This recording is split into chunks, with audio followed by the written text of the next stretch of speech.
আসসালামু আলাইকুম। ইটাল বাংলা আপডেটের পক্ষ থেকে সবাইকে শুভেচ্ছা।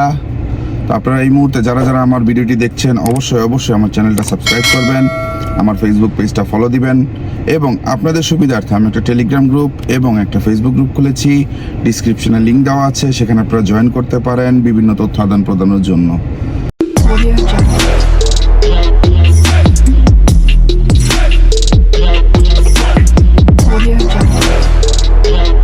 তো আমি গতকালকে একটা ভিডিও দিয়েছিলাম, কারণ এটা আমার বাংলাদেশের অভিজ্ঞতা, প্লাস অনেকে আমাকে বলছেন যে আপনি ভাই আওয়ামী লীগ করেন। অনেকে বলতেছে ভাই আসল কথা কি, আমি কোনো লীগ করি না, আমি কোনো বিএনপি করি না, আমি কোনো দলই করি না। ঠিক আছে, আমি দেশ ছাড়ছি অনেক আগে, হচ্ছে আমি ব্যাটনীতি করি। ঠিক আছে, তো দেখা গেছে যে অনেকে বলেন আমাকে যে ভাই বলছেন, অনেকে মানে কমেন্ট করছেন, খুব বাজে বাজে কমেন্ট করছেন। দেখেন, এটা আপনি করেন স্বাভাবিক, আপনাদের হয়তো বা দেশের প্রতি একটা ক্ষোভ আছে, এই জন্য আপনারা করেন। হ্যাঁ, তো যেটা আমার চোখে পড়ছে সেটা আমি বলছি, কারণ অনেকদিন যাবত ডিস্টেন্স ছিলাম দেশে, তো দেখা খুব মোটামুটি ভালো আশ্চর্য হয়ে গেছিলাম যে বাংলাদেশের এরকম ডেভেলপ। তো যাই হোক, এই সব কথা বাদ দেই। আর সেটা ছিল সম্পূর্ণ ছিল আমার একটা পার্সোনাল যে সমস্যাটা হয়েছে কিংবা হইতেছে এখনো, সেটা আপনাদের কাছে একটু শেয়ার করছিলাম। তো এটা যদি আপনারা অ্যাকসেপ্ট না করেন তাহলে তো আর কিছু করার নেই, তবুও আমি শেয়ার করে যাব আপনাদের কাছে, কারণ আপনাদেরকে আপন মনে করি, এই জন্য শেয়ার করছি। কারণ আপনারা যারাই আমার ভিডিও ফলো করেন, আমার চ্যানেলটাকে ফলো করতেছেন, সবাইকেই মানে আমি আমার পরিবারের মতো ভাবি। এজন্যই আপনাদের কাছে আমি এই জিনিসটা শেয়ার করছি, আরও করব ভবিষ্যতে। আপনাদের মাধ্যমে আমি বাংলাদেশ গভর্নমেন্টকে সব জানানোর চেষ্টা করব, আপনাদের মাধ্যমে।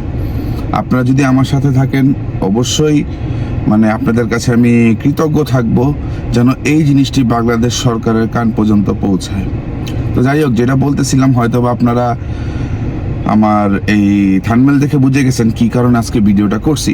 ভিডিওটা করার কারণ হচ্ছে যে যতটুকু আমি শুনতে পারছি যে আপনারা অনেকে অ্যাপয়েন্টমেন্ট নিয়ে খুবই বিজি আছেন, অ্যাপয়েন্টমেন্ট নিয়ে খুবই চিন্তিত আছেন। মেল করছেন, মেল পাচ্ছেন না, অ্যাপয়েন্টমেন্ট পাচ্ছেন না।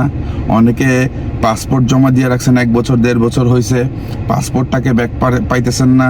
অনেকে রিজেক্ট হবে কিনা, নুল্লস্তা আসল কিনা, এইসব আপনারা মানে জানতে চাচ্ছেন। তো এগুলি নিয়ে অনেক বিভ্রান্তিতে আছেন আপনারা। দেখেন, যতটুকু আমি শুনতে পারছি যে খুব রিসেন্ট কিছু দিনের ভিতরে আপনাদের একটা মানে প্রোগ্রাম করে দিচ্ছে বিএফএস গ্লোবাল। আপনারা যারা অ্যাপয়েন্টমেন্ট ফেস করছেন কিংবা যারা মেইল করছেন, আপনাদের সেই পাসপোর্ট এবং প্রোটোকল নাম্বার দিয়ে আপনারা জানতে পারবেন যে আপনাদের অ্যাপয়েন্টমেন্টটা কবে। আপনাদেরকে এমন আছে আপনারা তারা মেইল আর করবে না, আপনারা সেই ওয়েবসাইটে ঢুকার পরে আপনারা জানতে পারবেন যে আপনাদের অ্যাপয়েন্টমেন্ট কবে দিচ্ছে তারা। তো এটা হচ্ছিল সুখবর। আর আপনারা জানেন যে ইটালিতে মোটামুটি ভালো পরিমাণের পেপারস উঠতেছে, নুল্লস্তা উঠতেছে। আবার অনেকে আমাকে জিজ্ঞেস ভাই নুল্লস্তা ওইটা লাভটা কি, ভিসা যদি না দেয়? এই তো এখানে কথা আছে, ভিসা কেন পাবেন না? যদি আপনার সব কিছু ঠিক থাকে তাহলে আপনি কেন ভিসা পাবেন না? আপনি অবশ্যই ভিসা পাবেন।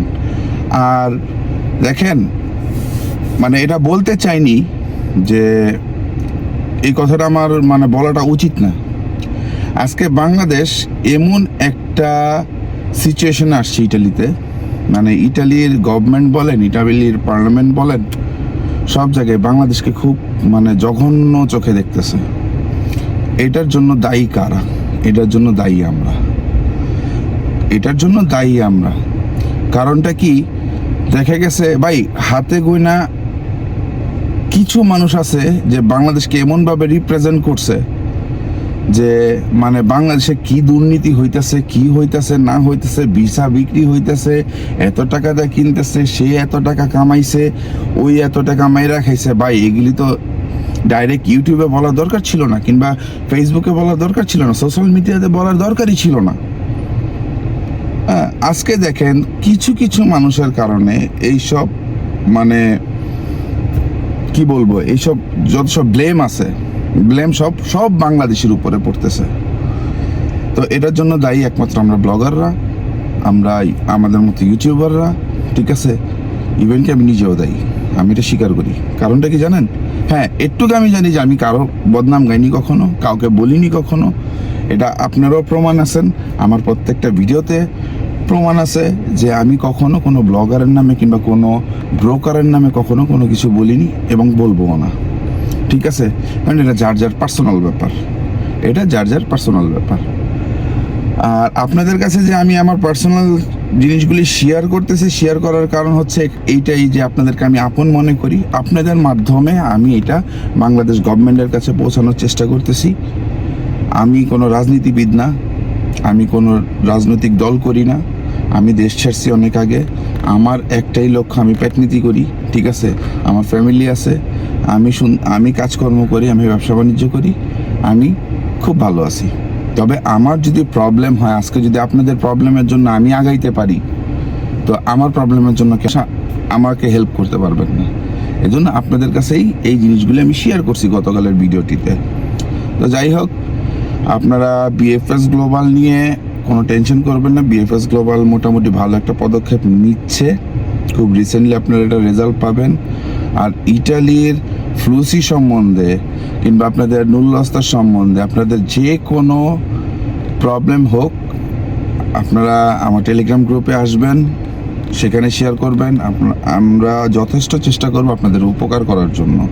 আর যদি ইটালিতে আসার পর আপনার যদি কোনো প্রবলেম হয়, যোগাযোগ করার চেষ্টা করবেন। অবশ্যই অবশ্যই আমার যতটুক সম্ভব হয় আপনাদেরকে হেল্প করার চেষ্টা করব। তো যাই হোক, ভালো থাকবেন, সুস্থ থাকবেন। আসসালামু আলাইকুম।